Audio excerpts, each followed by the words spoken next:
Hello friends, welcome to mind movers. आज हम जिस प्रोडक्ट के बारे में बात करने जा रहे हैं वो है हमारी स्मार्ट क्लासेस। माइंड मूवर का एक प्रोडक्ट है जिसका नाम है डिजिटल किड्स। डिजिटल किड्स के अंडर हमारे 3 प्रोडक्ट आते हैं जिनमें से एक है हमारा स्मार्ट क्लासेस। सबसे पहले अंडरस्टैंड करते हैं कि स्मार्ट क्लासेस की जरूरत क्या है, क्यों स्मार्ट क्लासेस रिक्वायर्ड है बच्चों के लिए एंड इसके बेनिफिट्स क्या हैं। ठीक है, एक जो पिक्चर आपके सामने दिखाई दे रही है इसमें आप एक चीज अंडरस्टैंड करिए। हमने ब्रेन को 2 पार्ट्स में डिवाइड करा हुआ है, एक है लेफ्ट ब्रेन और एक है राइट ब्रेन। आप एक चीज ध्यान से देखिए, गौर से देखिए, लेफ्ट ब्रेन वाले जो लोग हैं वो ऑलमोस्ट सारे के सारे सेम वर्क कर रहे हैं। एंड सेकंड थिंग, जो लेफ्ट ब्रेन वाला पार्ट है वो सारा ब्लैक एंड व्हाइट है। एट द सेम टाइम अगर आप राइट ब्रेन की तरफ देखेंगे वो सारे के सारे लोग क्रिएटिव वर्क कर रहे हैं। कोई योगा कर रहा है, कोई वीडियो बना रहा है, कोई टेलीस्कोपी लेके देख रहा है, कोई पतंग उड़ा रहा है एंड कोई मेडिटेशन कर रहा है और कोई पेंटिंग बना रहा है। हर कोई डिफरेंट डिफरेंट काम कर रहा है। ठीक है जी। ऑन अदर हैंड अगर मैं आपको ब्रेन के फंक्शन के बारे में अंडरस्टैंड करवाऊं, जो लेफ्ट ब्रेन के फंक्शन होते हैं बेसिकली वो होता है लॉजिक, लेफ्ट ब्रेन का पार्ट है। रीडिंग जो है होता है वो भी लेफ्ट ब्रेन का पार्ट है। एंड जो हम बोलते हैं वो भी लेफ्ट ब्रेन का पार्ट है। और राइट ब्रेन के जो पार्ट होते हैं, इमेजिनेशन करना, विजुअल करना किसी भी चीज को, वो सारे के सारे पार्ट होते हैं राइट ब्रेन के। एंड साइंटिफिक तरीके से अगर हम मतलब इसको माने, साइंस कहती है जो लेफ्ट ब्रेन है वो हमारा रैम का काम करता है और राइट ब्रेन जो है वो हमारा हार्ड डिस्क का काम करता है। तो हम सारे के सारे वाकिफ हैं कि हम स्टोरेज के लिए किसको यूज करते हैं, रैम को या फिर हार्ड डिस्क को। तो दोस्तों, हम हमेशा हार्ड डिस्क का ही प्रयोग करते हैं चीज़ों को स्टोर करने के लिए। जो भी चीज़ें आपकी रैम में होती हैं वो जब आप फ़ोन स्विच, अगर फ़ोन की बात करूँ, फ़ोन स्विच ऑफ ऑन करते हो उसके बाद ऑन करते हो तो रैम सारी क्लियर हो जाती है, या फिर कैश्ड फाइलें क्लियर करते हैं तब भी रैम क्लियर हो जाती है। सेम टू सेम जब हम ब्रेन को रिलैक्स देते हैं तो काफ़ी चीज़ें उसमें से डिलीट होनी शुरू हो जाती हैं। इसीलिए रिवीजन का प्रोसेस बना है। इसलिए टीचर बोलते हैं कि आप रिवाइज करिए, जो भी आपने पढ़ा 7 दिन के अंदर-अंदर उसको दोबारा रिवाइज करिए सो दैट वो आपके ब्रेन में फिट हो सके। अगर हम बार-बार रिवाइज ना करें वो तो चीज़ें हमें भूल जाती हैं। ये पिक्चर के माध्यम से मैं आपको कुछ चीज़ समझाना चाहता हूँ। राइट ब्रेन समझता है विजुअल को, वीडियोस को समझता है, विजुअल को समझता है, पिक्चर को समझता है, जो चीजें सामने अवेलेबल है। मतलब जो भी चीजें उसके सामने प्रैक्टिकली अवेलेबल है उनको देख के ये चीजों को अंडरस्टैंड करता है और उसको अपनी मेमोरी में स्टोर करता है। And at the same time left brain जो होता है वो सिर्फ शब्दों को समझता है। ठीक है जी। और जो वर्ड्स होते हैं वो एक टाइम बाद हमारे ब्रेन से डिलीट हो जाते हैं, क्योंकि हमारे ब्रेन की कैपेसिटी होती है लेफ्ट ब्रेन की, उतनी ही चीजों को वो स्टोर कर सकता है। एट द सेम टाइम जो राइट ब्रेन है वो मल्टीपल ऑफ चीजों को स्टोर कर सकता है। जैसे कि आपने फॉर एग्जांपल कोई भी वीडियो देखी हो या फिर कोई मूवी देखी हो, वो मूवी आपको काफी देर तक आपके दिमाग में याद रहती है। एक मूवी आई थी आज से 30 साल पहले की बात है, हम आपके हैं कौन। उस मूवी में करेक्टर थे सलमान खान एंड माधुरी दीक्षित। सलमान खान का नाम लिया, माधुरी दीक्षित का नाम लिया तो सामने दीदी तेरा दीवाना गाना आ गया। दीदी तेरा दीवाना गाने में कौन से कलर की साड़ी पहनी थी वो भी आपके दिमाग में सामने आ गई होगी। ठीक है जी। सेम टू सेम इसी तरीके से अगर बच्चा विजुअल मेथड से पढ़ेगा तो वो चीजें उसके सामने रहेगी। जब भी क्वेश्चन आएगा तो वो उसके सामने वो वीडियोस ऑटोमेटिकली दिमाग के अंदर घूमनी शुरू हो जाएगी, जिससे होगा क्या, बच्चे को हेल्प मिलती है उस क्वेश्चन के आंसर याद करने में। राइट। ये कुछ पेन एरिया है स्टूडेंट के लिए, जो आज की डेट में स्टूडेंट्स को प्रॉब्लम आ रही है। सबसे पहली चीज जो है, बच्चों के पास बहुत ही कम टाइम होता है स्टडी के लिए। मतलब कि 1 साल के अंदर काफी मोटी मोटी बुक्स आज की डेट में मैंने देखी हैं। बच्चों को बहुत ज्यादा सिलेबस हो गया है। जो सिलेबस हमारे टाइम में 12th स्टैंडर्ड में जाके लगता था वो आज की डेट में वही 6वीं 7वीं के बच्चों को पढ़ाया जा रहा है। देन बच्चे पुरानी नोटबुक पढ़ पढ़ के बोर हो चुके हैं कि हाँ जी वही सेम टेक्स्ट बुक है।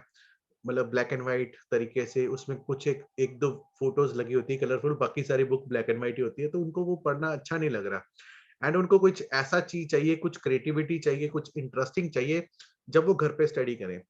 ठीक है, वो सेम मेथड नहीं चाहते हैं। एंड इसके अलावा उनको कोई ऐसा पर्सन भी चाहिए जो उनको घर पे गाइड कर सके। देखो, पेरेंट्स जितने मर्जी पढ़े लिखे हों बट फिर भी वो बच्चों को उस लेवल तक जाके स्टडी नहीं करवा सकते। ठीक है जी। एंड अगर मैं दूसरे शब्दों में कहूँ, हस्बैंड एंड वाइफ आज की डेट में दोनों वर्किंग में हैं एंड दोनों के दोनों जॉब करते हैं, तो इस टाइम के दौरान वो अपने बच्चों को टाइम नहीं दे पाते उस लेवल तक का। इसलिए बच्चों का डाउट क्लियरिंग के लिए कोई पर्सन है ही नहीं घर पे जो उनको गाइड कर सके। देन उनके लिए पास कोई रिवीजन का टूल नहीं अवेलेबल है कि वो रिवीजन कैसे करें, स्पेशली जब एग्जाम आते हैं। आपको पता है एग्जाम पे टाइम पे मतलब स्कूल्स में छुट्टियां हो जाती हैं बच्चों को, कि फ्री छोड़ दिया जाता है कि आप इस टाइम पे फ्री बैठ के घर पे रिवीजन करिए, ठीक है। तो इस टाइम के दौरान बच्चा रिवीजन कैसे करेगा, तो कोई टूल अवेलेबल नहीं है घर पे।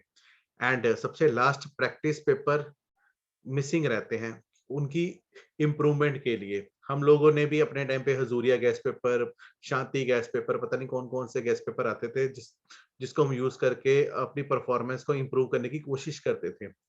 एंड एक और चीज बताऊं, बच्चा स्कूल में मंथली, क्वार्टरली, मतलब कि एग्जाम, स्कूल में एग्जाम होते हैं या फिर पेपर होते हैं, असेसमेंट होते रहते हैं, बट उसका रिकॉर्ड किसी के पास नहीं रहता। ठीक है जी, ना ही बच्चे को पता होता मेरे मार्क्स किस में कम आए हैं, ना ही टीचर को पता होता बच्चे के मार्क्स किस में कम है, क्योंकि रिकॉर्ड रखना मतलब कि बहुत ज्यादा मुश्किल है। ऑन द अदर हैंड अगर हम देखें, टीचर के लिए पेन एरिया क्या है, टीचर के लिए भी पेन एरिया एक तो सेम ही है कि टीचर के पास भी बहुत सारे काम है और बहुत ही कम समय होता है उनके पास। एंड एक क्लास में आपको पता है 30 बच्चे हैं, उनको पढ़ाने के लिए उनके पास सिर्फ 45 मिनट्स होते हैं, जिसके अंदर उन्होंने पूरे साल के अंदर अंदर सिलेबस खत्म करना होता है। एंड हर बच्चे का जो वीक एरिया उसको ट्रैक करना बहुत ज्यादा डिफिकल्ट है टीचर के लिए, क्योंकि इंडिविजुअली हर किसी को तो ट्रैक किया नहीं जा सकता 45 मिनट के अंदर। एंड जब एकेडमिक एग्जामिनेशन आते हैं तो पेरेंट्स की तरफ से भी बहुत ज्यादा प्रेशर होता है कि हाँ जी हमारे बच्चे के मार्क्स अच्छे आने चाहिए, क्योंकि कोई भी पेरेंट्स ये नहीं चाहेगा हमारा बच्चा फेल हो जाए या उसके एग्जाम में मार्क्स कम आए। And personal and individual attention तो पॉसिबल है ही नहीं। ठीक है जी, टीचर है, लेक्चर को खत्म करना उसने, उसके साथ साथ बच्चों के डाउट्स भी क्लियर करने हैं। अगर वो हर एक बच्चे के अकेले अकेले के डाउट्स क्लियर करने लग जाए तो 45 मिनट सफिशिएंट नहीं है, तो उसके लिए मेरे ख्याल से 3-4 घंटे भी बहुत कम है। ठीक है जी, तो इसलिए पर्सनल अटेंशन तो पॉसिबल है ही नहीं। देन कोई घर पे बच्चा एक्टिविटी क्या क्या कर रहा है, घर जाके होमवर्क कर रहा है या नहीं कर रहा, पढ़ रहा है या नहीं पढ़ रहा, तो इसका रिकॉर्ड रखना टीचर के लिए बहुत ज्यादा मुश्किल है। ठीक है जी, तो टीचर इसको भी ट्रैक नहीं कर सकता, इवन पेरेंट्स भी ट्रैक नहीं कर सकते कि बच्चा घर पे स्टडी कर रहा है या नहीं कर रहा है, उसकी एक्टिविटीज क्या है। ठीक है जी। And during the time of exam बच्चों की प्रैक्टिस जो है वो मिसिंग रहती है और टीचर उसको ट्रैक नहीं कर पाते। ठीक है जी, ये पेन एरिया है एक टीचर के लिए। एक और बड़ी समस्या निकल के सामने आई है जिस वजह से स्मार्ट क्लासेस बहुत ज्यादा फायदेमंद सामने हुई है। आज से कुछ साल पीछे चले जाएं, जो लेफ्ट साइड वाली पिक्चर आपको दिखाई दे रही है उसमें आप देख रहे हो कि टीचर बच्चे की गलतियां बता रहा, पेरेंट्स भी बच्चे को डांट रहे हो, टीचर भी डांट रहा है। बट आज की डेट में गवर्नमेंट की तरफ से कुछ गाइडेंस आ गई है कि आप ना तो बच्चे को डरा सकते हो, ना ही आप डांट सकते हो, ना ही मार सकते हो, क्योंकि बच्चे की मानसिक स्थिति ऐसी है ही नहीं है कि वो डांट सुन सके, बच्चा डिप्रेशन में जा सकता है। तो इससे प्रॉब्लम क्या निकल के सामने आई है, बच्चा जो पढ़ता था वो तो पढ़ रहा है, बट जो बच्चे नहीं पढ़ रहे हैं अब आप उनको नहीं डांट सकते, ना ही उनको मार सकते हो, तो उन बच्चों ने पढ़ना बिल्कुल ही बंद कर दिया है। तो इस टाइम के दौरान एक काफी सारी कंपनीज ने स्मार्ट क्लासेस लॉन्च करी है मार्केट में। आज की डेट में बहुत सारे स्कूल भी स्मार्ट हो रहे हैं, आपने देखा होगा काफी टीचर्स जो है वो स्मार्ट वे से पढ़ाना शुरू कर दिया। बट अभी तक जो होम है वो स्मार्ट नहीं बन पाए हैं, क्योंकि होम स्मार्ट कैसे बनेगा जब तक बच्चे के पास स्मार्ट क्लासेस घर पे अवेलेबल नहीं होगी, तो होम स्मार्ट नहीं बन पाएगा। इसी चीज को ध्यान में रखते हुए माइंड मूवर ने डिजिटल किड के नाम से एक प्रोडक्ट लॉन्च करा जो फर्स्ट से लेके 12th स्टैंडर्ड तक का सिलेबस प्रोवाइड करता है सीबीएसई का, जिसके अंदर फर्स्ट से लेके 5th क्लास तक आपको ईवीएस एंड मैथमेटिक मिलता है, एंड 6 से लेके 10th क्लास तक आपको mathematic, science and social science का मिलता है। उसके बाद +1 +2 में आपको नॉन मेडिकल, मेडिकल और कॉमर्स तीनों में से कोई भी आप ले सकते हो, जो भी आपके बच्चे का सिलेबस हो। ठीक है जी, जो इसके अंदर बेनिफिट है, हमने सारे के सारे सिलेबस को एनिमेशन में कन्वर्ट कर दिया है एंड 3D इफेक्ट के साथ बच्चों को पढ़ाया जा रहा है, और क्लियर साउंड आउटपुट है सो दैट कि बच्चे की अंडरस्टैंड जो है वो बच्चा हर चीज को अंडरस्टैंड कर सके, हर चीज को ग्रैब कर सके। एंड ऑडियो आउटपुट जो है वो इंडियन एक्सेंट यूज किया गया है और प्लेजर टोन है, मतलब बहुत सॉफ्ट टोन में बताया जा रहा है। किसी भी चीज को समझाने का तरीका जो है बहुत ही सॉफ्ट है, सो दैट जो ब्रेन है उसको एग्जैक्टली उसी मैनर में समझे जिस मैनर से हम समझाना चाह रहे हैं। एंड सबसे इंपॉर्टेंट चीज, रियल लाइफ के कैरेक्टर्स यूज किए गए हैं। ठीक है, for better understanding. For example अगर हम बात कर रहे हैं प्लेन, अब छोटा बच्चा है उसने अभी तक प्लेन देखा नहीं है, प्लेन होता कैसा है, तो इसके अंदर वो प्लेन का वीडियो दिखाया जाएगा या फिर विजुअल दिखाया जाएगा, सो दैट बच्चा उसको अंडरस्टैंड कर सके प्लेन।